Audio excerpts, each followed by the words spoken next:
Oh, I'm so glad you're here. We've got to talk about this 2023 Yamaha R3. First off, just look at the damn thing.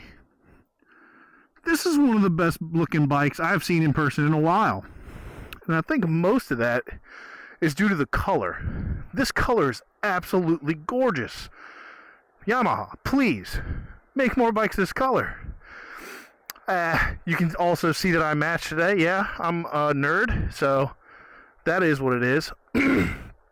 So, let's start off with the specs on this sucker. So, this 2023 R3 has a 321cc liquid-cooled parallel twin with a 180-degree crank.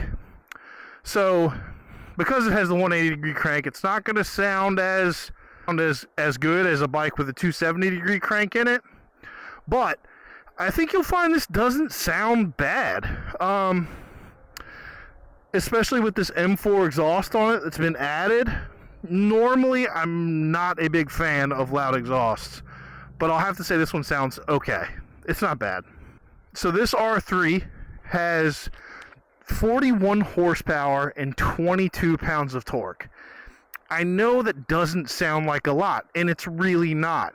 However, when we get on the road, you'll find that it's actually not that bad. It carries me pretty good. And as you can clearly see, I am 6 foot tall and a whopping 255 pounds with a 32-inch inseam. And this bike isn't as small feeling as I expected. Take into consideration, I've been riding a lot of Navis and Kawasaki Z125s and shit like that lately. Anyway, so let's go down the list of factory specs on this. So we have 2-pot, single-sided, in-house made calipers from Yamaha. We'll see how they feel on the road. I don't have crazy big hopes for it. Inverted front forks that are non-adjustable, as you can see. We have a 6-speed manual transmission, standard fare. I mean, most bikes have that nowadays, right? We have M4 exhaust that has been added, and I don't know if we can see it from here, but this bike has actually been lowered 1.5 inches because the lady who owns this bike, yes, a woman owns this bike, is quite vertically challenged. That being said, the standard seat height for this bike is 30.7 inches, which is already quite approachable. Suspension on the rear is preload adjustable only, and you have a single pot piston in the rear for the caliper. I don't hardly ever use rear brake anyway, so we'll try it out. As far as modifications go, the exhaust, I seriously doubt those Renthal grips came on here, which were not mentioned to me. And the lowering link in the rear are the only things that have been done to it. Other than that, it's completely factory. This is a 3.7 gallon fuel tank. She puts 93 in it. I don't know if you have to, but I don't see where it's a bad idea to put 93 in your motorcycle. It's not like you're riding it every single day to and from work. If you are, that's great. The weather here is not allowing that. It also gets 56 mpg, so in theory, you could go a hair over 200 miles on the tank with this thing. I'm not sure if you'd want to, but in theory, you can. From what I hear, Yamaha did a very good job with weight balancing on this bike. From what I hear, it is damn near 50-50 front and rear. So this thing should be an awesome track bike. And the factory price tag on this bike is $5,500. In 2023, that's not bad, especially when you kind of get two bikes with it. You get a street bike and you get a track bike. So now let's get on this sucker and see how it feels. We'll start her up, give her a little pep talk, and then we'll take her for a rip, man. I can't get over this color. This color is awesome. Now that I'm sitting on the bike, you can see that I am flat-footing it with a bunch of room to spare because I am very large and this bike is very small, and it has been lowered 1.5 inches in the rear. I expected it to be a lot more dedicated as far as like a racing position, but this is actually quite relaxed. Like, I could probably ride this for quite a good long time.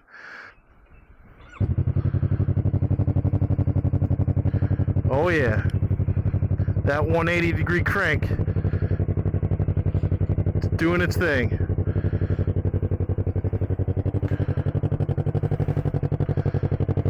Silencer would be cool, like a little baffle in there, quiet it down a little bit. That'd be nice. All right, let's give it a listen.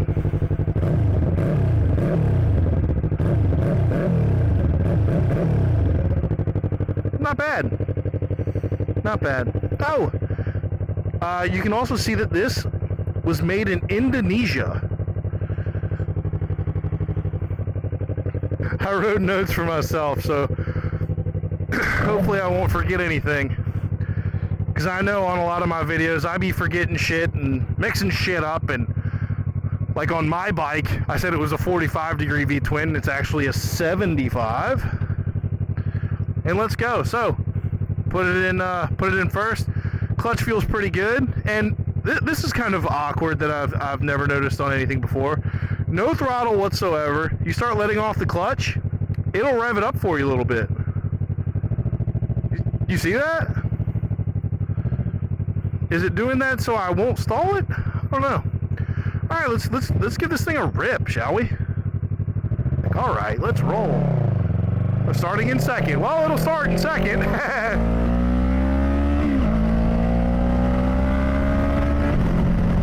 So like I said, this seating position isn't bad at all. I am pretty damn comfortable where I'm at right now.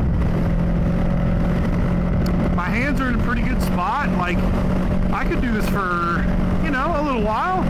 I'm not leaned over too far, so I don't have all of my body weight, which is a lot, by the way, all on my wrists. I'm just kind of chilling. You can tell right off the bat this bike is very, very light and very, very nimble. I mean, this is nothing, you know. I would absolutely love to take this out on the track. I think it would be a hoot. And there goes my freaking sticky note. Damn it. Oh well.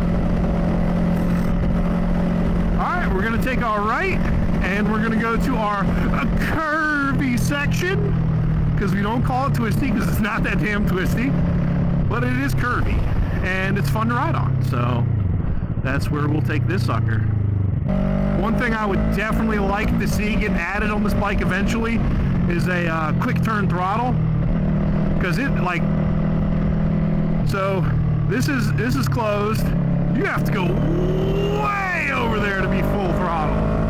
Like, that's a lot, man. I just want, you know, like it should be like it is on my Z125, but I put a quick turn throttle on that one, so ooh, let's get it.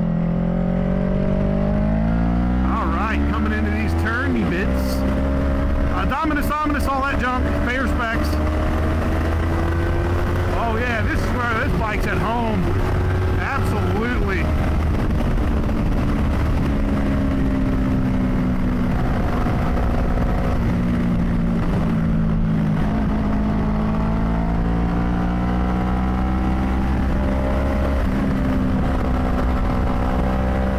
Oh yeah, I'm liking that.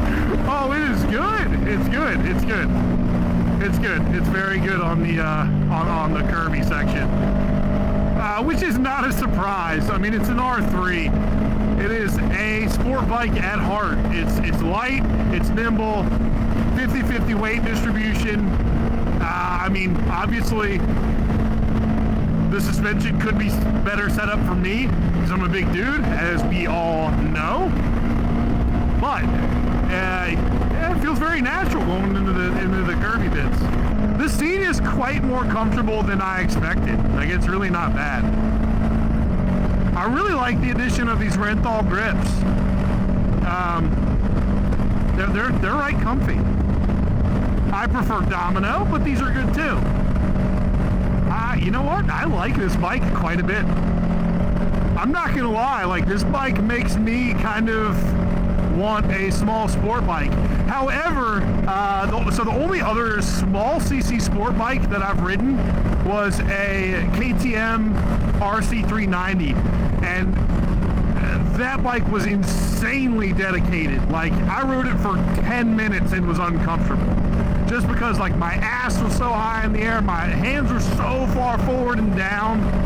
Obviously, it's a super cool bike, big old single cylinder thumping, but this is way more comfortable than that. Like, I could see owning something a little more like this, because this bike can pull double duty. Like I said, it can be your street bike and it can be your part-time track bike. And I think it would hum along just nicely doing it. I don't think it would mind it at all. This bike seems very well balanced. I like it. You guys comment and let me know if you would rock a bike that's this color, with or without the pink effects. Because I'm not gonna lie, even with the pink effects, I'd rock the shit out of this color. I like it. I think it's rad. But you let me know what you think. Am I gonna be able to catch the light? Nope. Oh my God, the front brakes are not good. The front brakes are not good. That is one of the first things I would absolutely upgrade on this bike. I did not expect them to be that bad. So that gives me a good chance to talk about what I would do to this bike if I were to own it. So the first thing I would do is I'd probably get new levers. I don't know why. I really like shorty levers. I just like having those last two fingers on the grip at all times. I would absolutely upgrade the front brakes, maybe with better pads, you know, whatever it needed to do to not feel like it does, because it feels like I am grabbing on a 2x4 and almost nothing happens. I would take all this slop out. You know, you want a little bit, but that seems a little excessive, and I would put a quick turn throttle on it. That, and then, like, I'd put sliders and junk on it. But other than that, man, I think this thing is basically ready to go. I got a wave, y'all. Hell yeah. I think other than that, man, I'd keep it basically like it is. Just those few modifications, and I think this thing would be a peach. Make sure there's no fuzz.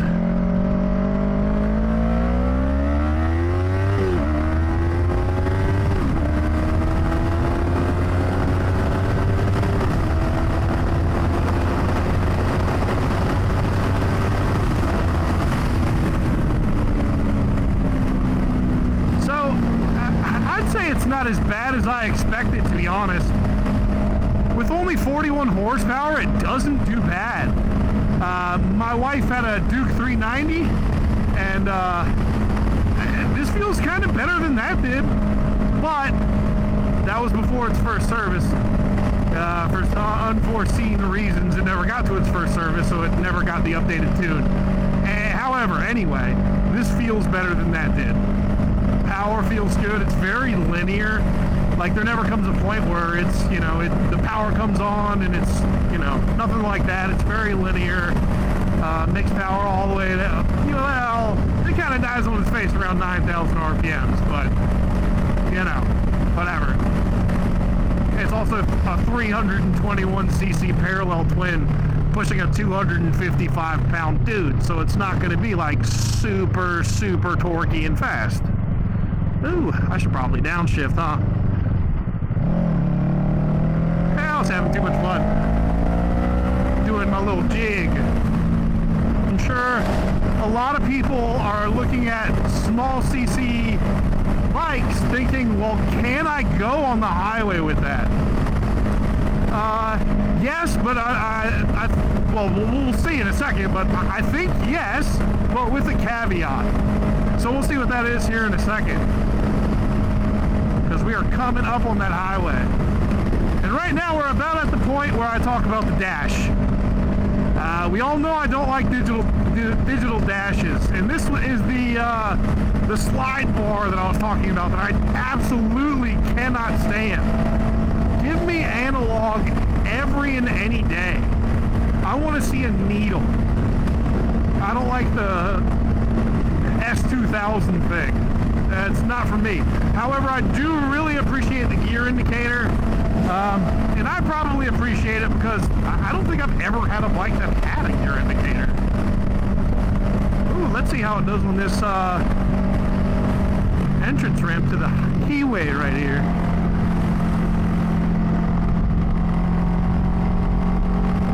I mean, this is like too easy, to be honest.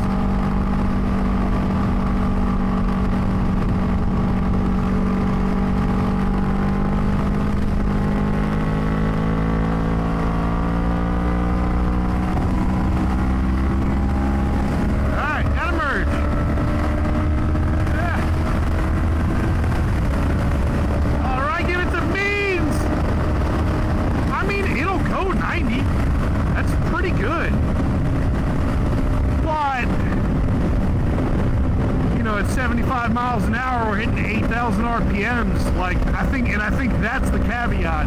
Like, yes, you can definitely take a small CC bike on the highway, but it's going to be screaming.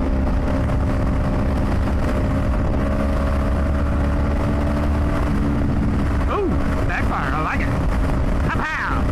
Snap, crackle, pop! So, I mean, like, it's doing it just fine. Maybe a fuzz vibey in my feet, but like, you know, I'm not hurting any. Like, my back's not hurting yet, which is impressive because I'm old. And my wrists aren't hurting because I'm not putting all my weight down on it. Yeah, it's doing quite fine on the highway. The wind protection leaves a little bit to be desired, but it's a sport bike. The only time you're supposed to get wind protection with this is when you're like this, right? When I'm up like this, it's kind of like a naked bike. I'm getting all the wind. You want to go, bro? I cracked myself up. Yeah, 82 miles an hour and we're at like 8750 RPM. That's pretty spicy. Yeah. Oh, the rear view mirrors. They're great. I can see everything in the world in these rear view mirrors. They're not shaky at all. You know, they might be a fuzz of a nuisance just because they're in a weird spot, and I'm sure everybody else on the planet hates them, but I love rear view mirrors, so I would leave them.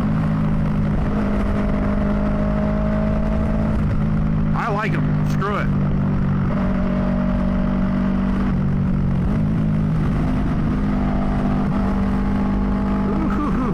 Man, I would really like to take this on a track. I bet that would be a freaking blast.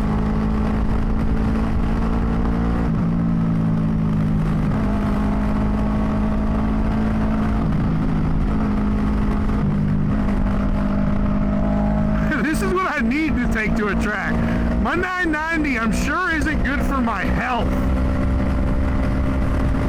So, while we got off the highway, let's figure out who this bike is for. And oh boy, to be honest, I think this bike is for a lot of people. So I think it could be for people just learning how to ride, so it could be a very good beginner sport bike.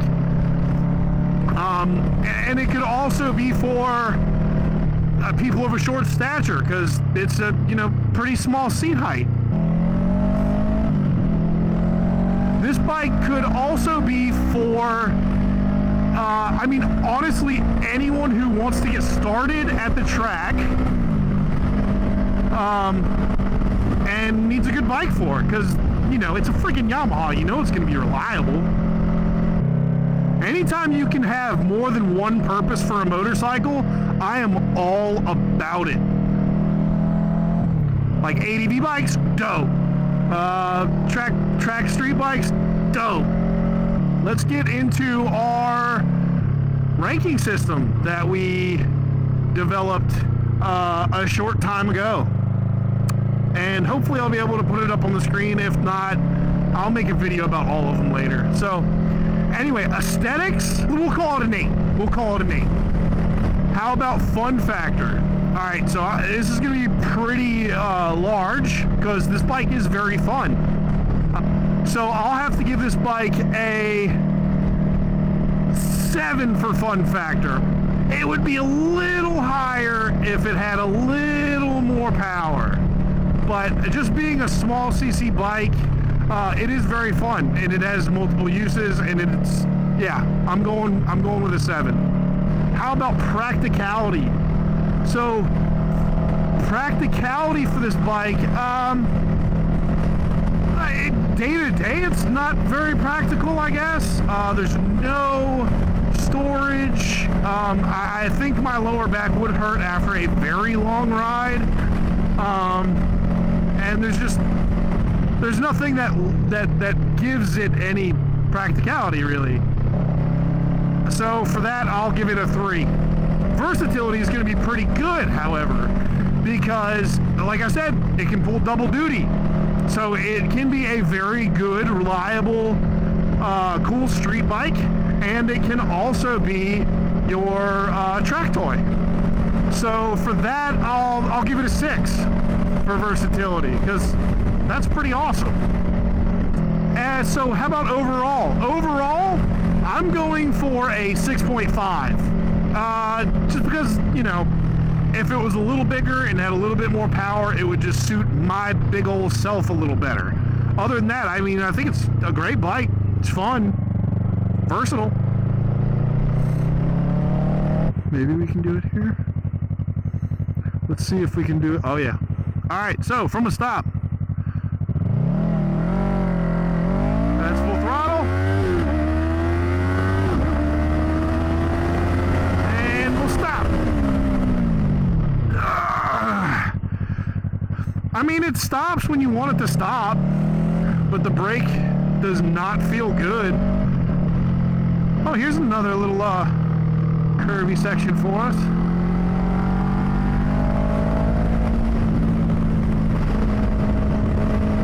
And I really think this is where this bike is absolutely at home. You take this thing on some curvy roads, man, you're gonna have a good time. Honestly, just because it's so easy.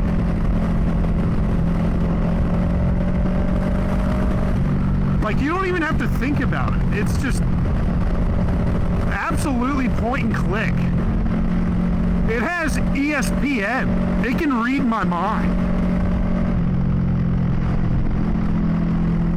Like, this is a blast. I really wish this car wasn't in the way. Damn it!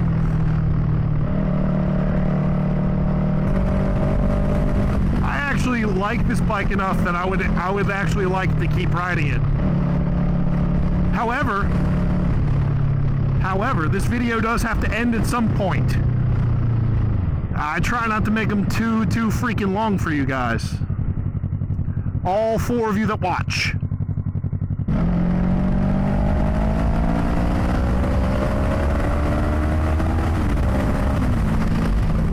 There really is something to be said about riding a slow bike fast.